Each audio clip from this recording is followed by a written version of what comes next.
Paul from Pilates Teacher Training Services. I'm an instructor here at Pilates. On the Reformer today, this next movement is the lunge. Now it's not a basic lunge, so we're working on a principle, to be quite honest, that you'll understand the principles of a basic lunge, which is mainly, well, the reason I give, again, as an instructor, it'll depend on, as a coach, why are you giving this particular movement?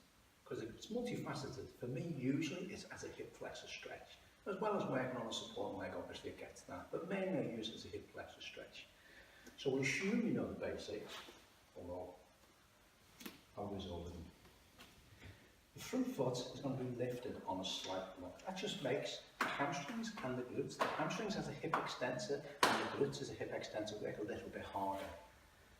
Relatively light resistance, which again makes that leg work a little bit harder, a bit more control required of the other leg as well as you send it out. So I prefer staying as upright as you possibly can. I appreciate there are different versions. This is the version that I do. Keep the hips and the shoulders square onto the front.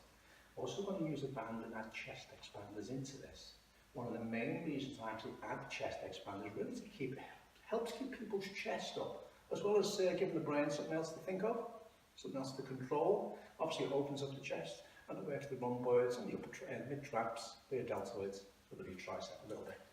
So this is the movement. Stay as upright as you can. As you sink that foot and knee away, trying to control this leg, the knee stays over the ankle. You stay as upright as you can as you squeeze that back. Hands come slightly behind the chest, or behind the shoulders as you turn, and then with control bring it back. And just noting how far back you're going. How does that feel, both on the support leg and on the hip flexor? And obviously you do the other side, and more importantly then, you compare and see if is there a difference, is there an imbalance? Whether it's the top one, usually the main reason I give this is for hip flexors. Is there a difference in tightness and restriction? Or sometimes you can phrase it as the movement just doesn't seem to flow as well one side as the other.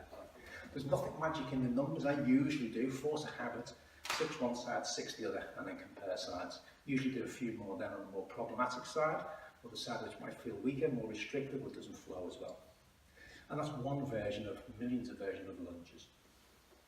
Don't forget to subscribe, like, share and comment on our YouTube channel, and follow us on Facebook for the Pilates Services, the Pilates Teacher Training. Thank you.